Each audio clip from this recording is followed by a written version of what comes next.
A ver, queridos estudiantes, muy buenas.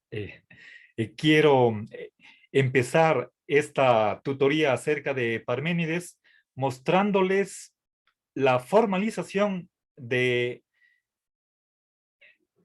los pasos principales de una argumentación según Jonathan Barnes, y para que vean ustedes cómo se aplica la lógica.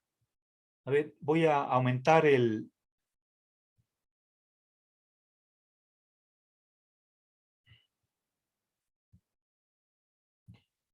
fíjense, tenemos aquí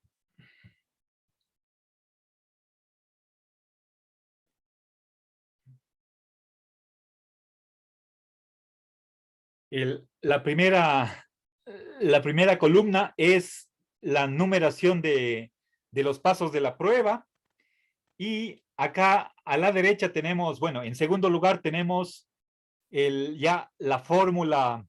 Estamos utilizando lógica cuantificacional, y fíjense, aquí tenemos el símbolo de posibilidad. Esto es lógica modal, ¿sí?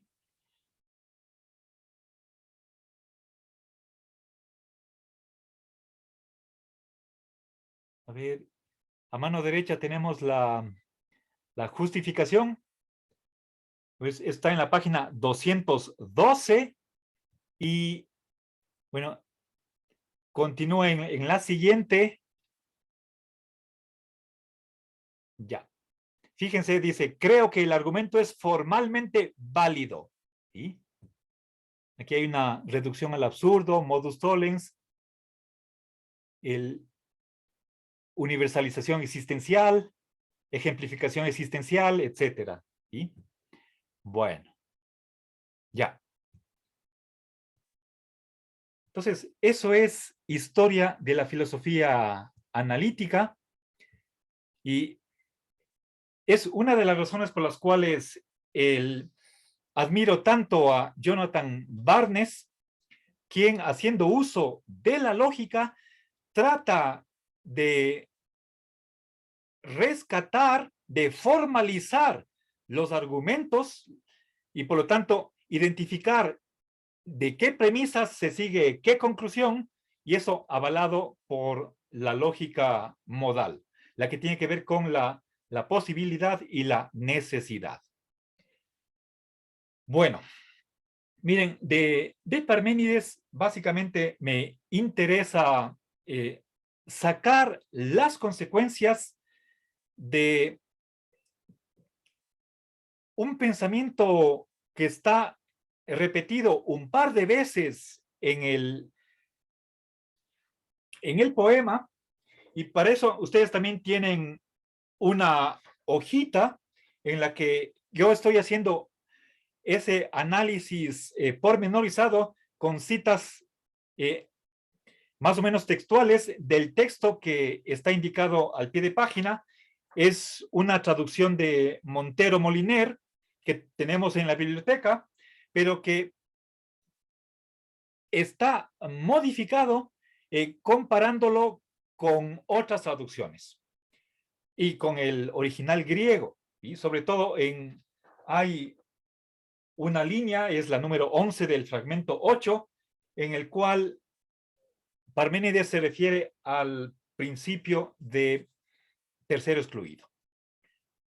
Bueno, a ver, entonces, en primer lugar, creo que una de las tesis centrales de Parménides es la negación de los grados de ser.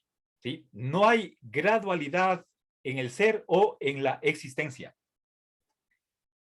A ver, eso lo dice, por una parte, eso está en el fragmento 8, líneas de la 22 a la 24, y nuevamente repite la misma idea en las líneas 47 y 48. ¿Sí?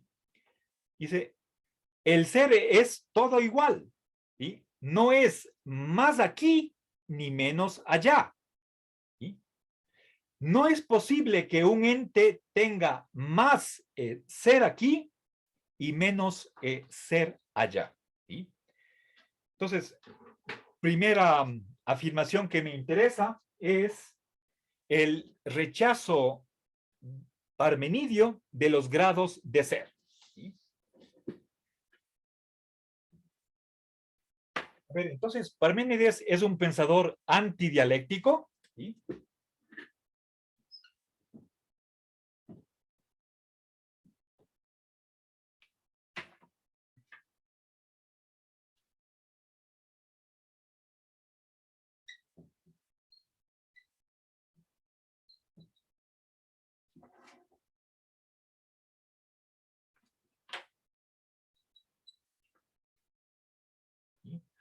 ¿Ya? ¿A qué me refiero cuando hablo de grados?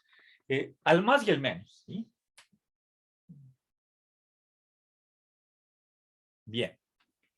Entonces, el ser se da todo igual. No hay el poco o el mucho. El, el 10%, el 75%, el bastante, esas cosas no hay. Y de ahí una primera consecuencia que saca Parménides es, por lo tanto, que el ser únicamente podría darse en los extremos. A ver, bueno, ustedes tienen en esta hojita la indicación de dónde estoy tomando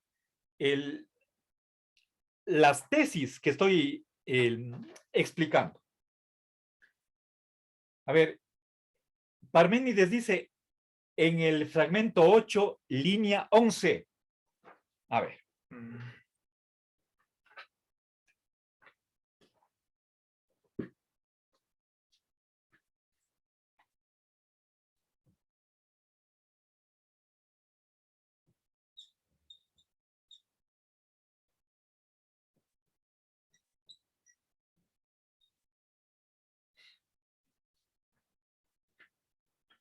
A ver, es necesario, fíjense, la necesidad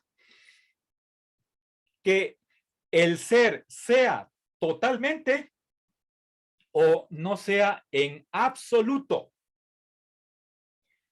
Entonces, eso es una consecuencia de esto de acá. ¿Sí? A ver, podemos...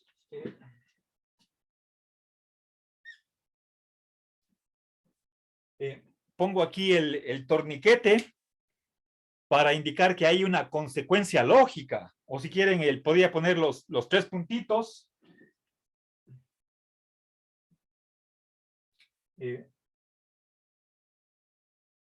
Si no hay situaciones intermedias que están excluidas totalmente, entonces el dilema con respecto al ser no simplemente es ser o no ser, sino los extremos. Que el ser sea totalmente o no sea en absoluto. ¿Sí? ¿Sí?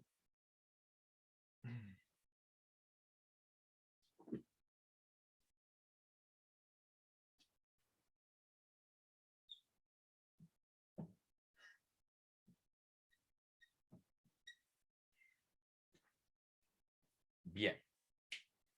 A ver. Bien.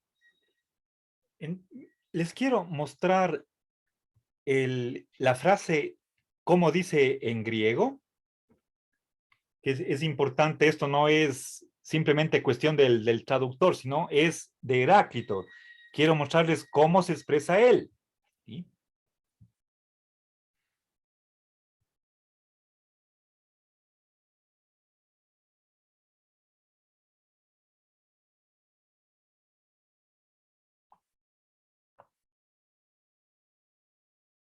Bien, les comparto la pantalla.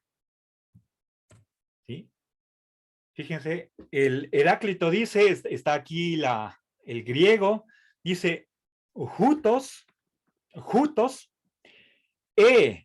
pampan, pelenai, greón, estin, uji.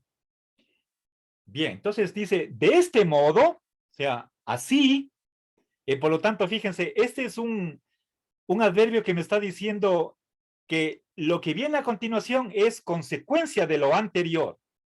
Y aquí tenemos el E. Esa es una disyunción, un dilema que presenta dos alternativas. E. Y Creon Estin dice, es necesario, ¿sí? Es necesario, ¿qué cosa? Que o existe totalmente, pam, pam. Este es un adverbio de cantidad que está expresando la totalidad, algo pleno al 100%, absolutamente, ¿sí? Ese es este es el verbo existir, ¿sí? O existe totalmente, pan, eso es pan, es todo, ¿sí? Y aquí él simplemente está insistiendo, es un intensivo del todo, existe totalmente, ¿sí? O, o no. El uji es negación total. Si es que estuviera simplemente a ver, pero perdón, simplemente, si fuera ese es el mero no, pero uji, aquí nuevamente esto es negación total. No es simplemente el uk, que es no, sino el no en absoluto. Entonces, fíjense, pam, pam y uji aparecen en el griego, ¿sí? De modo que no es que me estoy inventando, ¿sí? O el ser existe totalmente o no en absoluto, ¿sí? Quieren, pongamos eso, ¿sí? O no en absoluto, ¿sí?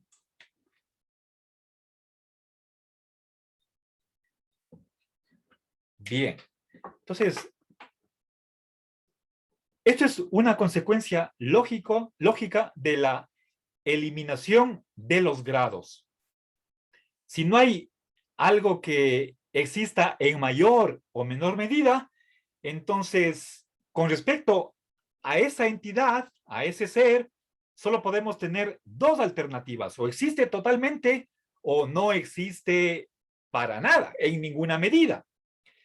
Lo que hace a continuación Parménides es de examinar cada uno de estos dos brazos del dilema. ¿Sí?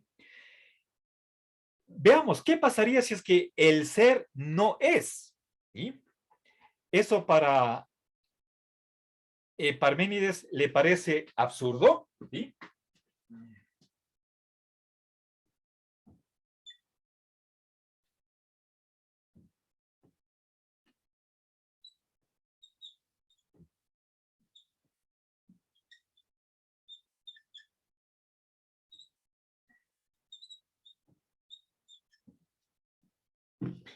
Pero verán, por más que, a ver, esto estaba en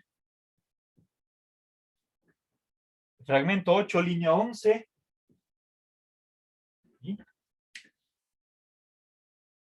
Verán, en la línea 11, y yo les leí en el griego, están los adverbios de pam, pam y uji. Eso es totalmente y no en absoluto. Eso está en el original griego, si no es simple traducción. Y lastimosamente, tal como traduce Montero Moliner, deja de lado los adverbios. ¿Sí? Nuevamente es el Fernando Montero Moliner, seguramente está de acuerdo con que no hay grados en el ser. Entonces sería simplemente algo retórico lo de el totalmente y el no en absoluto. Bueno, pero no siempre Parménides emplea esos adverbios y en otras líneas se expresa de un modo simple y llano como está acá.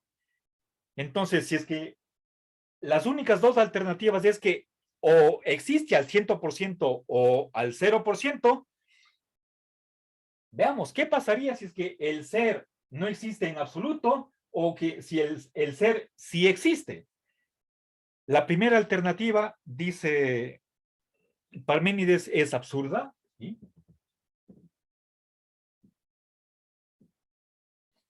Y fíjense cómo se expresa él.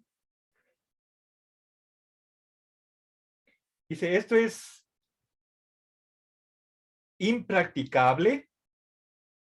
Dice, es inconcebible, inefable, ¿sí? Que el ser no exista. ¿Sí? A ver, el, eh, por una parte podemos darle la razón a, a Parménides en el sentido de que si es que realmente se trata de el no ser total, ¿sí? Como está acá, entonces, si es que tenemos un ser que de alguna manera o en alguna medida se diera y que a la vez no sea de en ningún grado, eso sería absurdo, impensable. ¿Sí? Fíjense, pero vimos la media hora anterior que Heráclito decía somos y no somos, que todo ente es idéntico y no idéntico. ¿Sí? Entonces, con respecto a ese pensamiento de Heráclito, Parménides dice lo siguiente, esto es en el fragmento 6, dice, hay gentes ignorantes, ciegas y sin juicio, es decir, locas, ¿sí? Para quienes el ser y el no ser son lo mismo y no lo mismo. ¿Sí? Creo yo que ahí hay una referencia implícita a Heráclito y por supuesto a quienes piensan como Heráclito, por ejemplo, a algún discípulo suyo. Entonces, eso para Parménides es una locura, no tiene sentido. ¿Sí? Bien. En el fragmento 7.1 dice, no se puede demostrar que lo inexistente exista. ¿Sí? Entonces,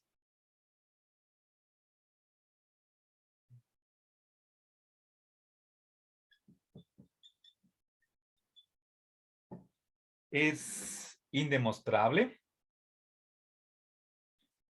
A ver, dice, inconcebible, inconcebible. O sea, no podemos ni siquiera pensar. ¿Sí?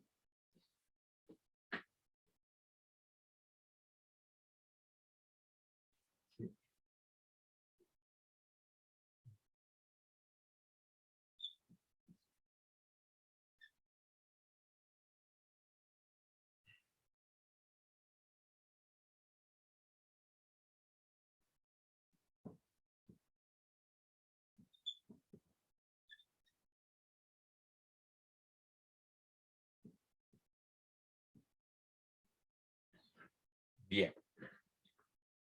Entonces, decía que si nosotros tratáramos de tener ante nuestra mente algo que no tenga ser en absoluto, entonces con esta cualificación podríamos realmente darle la razón a Parménides. Si es que algo no tiene nada de ser, entonces no puede ni siquiera ser pensado. ¿Sí? Pero si es que realmente estamos ante una nada pura, ¿sí?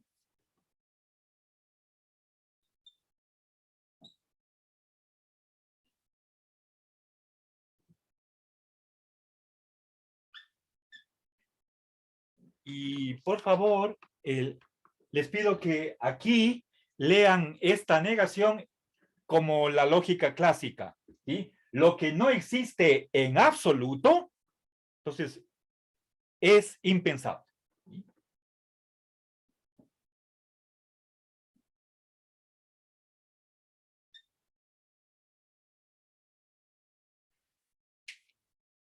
A ver,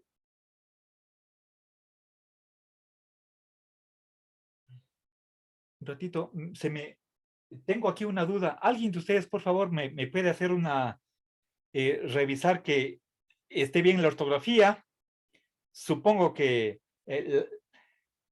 tenemos que hacer el cambio de la N por la P por una regla general, ¿sí? Aunque me llama un poco la atención. Bueno, entonces, para que algo pueda ser pensable, para que esté presente en nuestra mente, tiene que tener ser. Pero si es que no es nada de nada, entonces no podría ni siquiera ser pensado, ¿sí? Luego, pensar y ser son lo mismo. Eso lo dice en el fragmento 3, línea 1. ¿Sí? Y finalmente, ya para acercarnos al final de esta tutoría y poder avanzar con otras ideas que están presentes en el poema, Parménides extrae más consecuencias que tiene el ser, ¿sí? Entonces, de este dilema, ¿sí?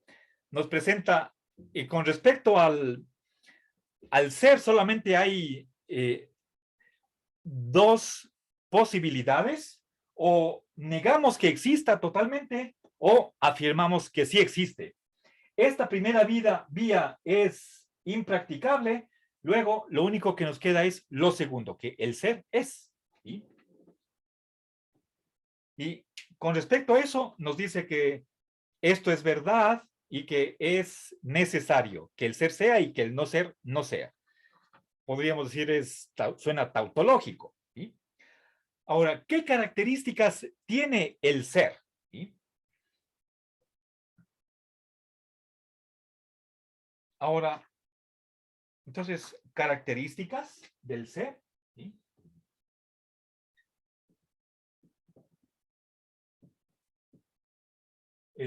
Aparte de la que no es gradual y que por lo tanto es total, ¿sí? Parménides nos dice que el ser es ingénito, ¿sí? No tiene nacimiento ni puede tener destrucción. ¿Por qué? ¿Sí?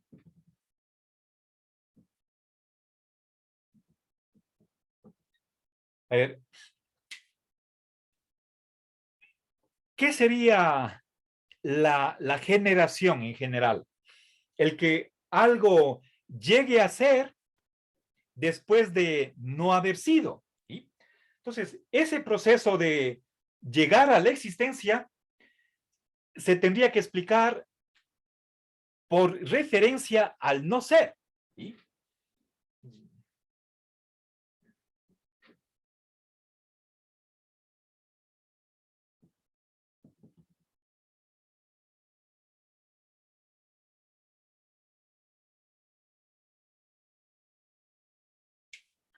Verán, aquí tenemos los dos opuestos y si es que nosotros pasamos del no ser al ser, esto es generación, el proceso inverso del ser al no ser, eso es la destrucción o la corrupción. ¿Sí? Hablando de seres vivos, tendríamos el primer paso de el no ser al ser, eso es nacimiento, y el reverso sería la muerte, ¿sí? El paso del ser al no ser. Pero en cada uno de estos dos procesos necesitamos que uno de los momentos sea el no ser, pero aquí hemos concluido que el ser es y el no ser no es. ¿Sí?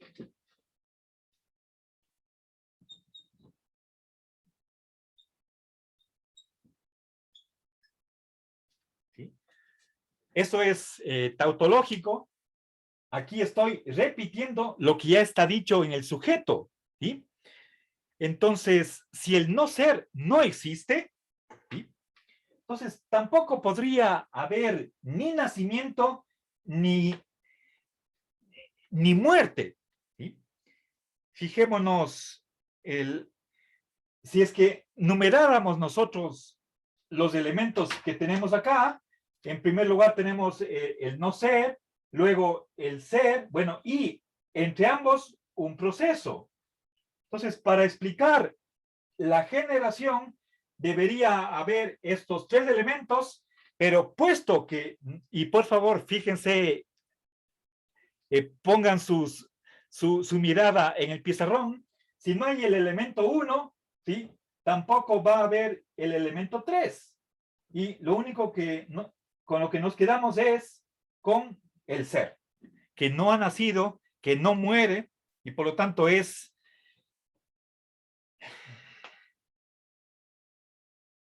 inmutable, ¿sí?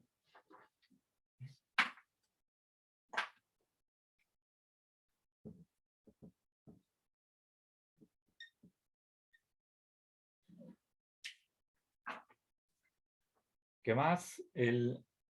Sí, es inmutable en el sentido de que no puede cambiar, ¿sí? También es indestructible, no se corrompe.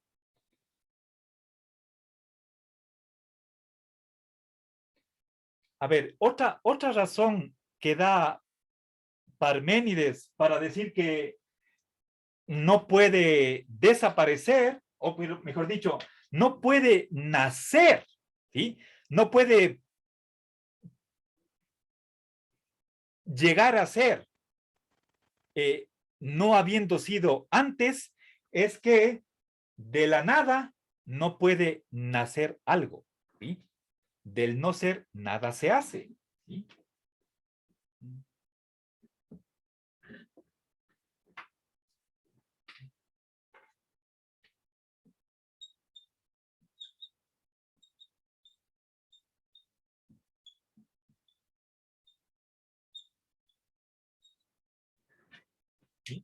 Este es también un principio que fue posteriormente aceptado por muchos filósofos presocráticos, ¿sí? Con otras palabras, nadie da lo que no tiene. Si es que el no ser no es, ¿cómo a partir de lo que no es puede salir el ser? ¿Sí? Entonces, eso para varios filósofos les parece algo obvio, evidente, y por lo tanto ahí nos topamos con un grandísimo problema de si es que los sentidos me muestran que hay cambio, en cambio la razón me dice que no, ¿sí? Y precisamente en esta combinación entre lo que es la visión del mundo, a la fin, una visión racional que les presenté al comienzo de esta tutoría, se puede formalizar lógicamente cada uno de los pasos de este poema. Parménides, en la última parte de su poema, nos dice que los mortales, ¿sí?, tienen opiniones falsas, sus sentidos los engañan, e incluso el lenguaje que utiliza cuando hablamos de, por ejemplo, día, noche, frío, caliente, arriba, abajo, todo eso es mera apariencia, ¿sí? Simples palabras. Bueno, chicos, hay otras cosas más que me gustaría añadir, pero no puedo ampliar más. Hagamos unos 5 minutitos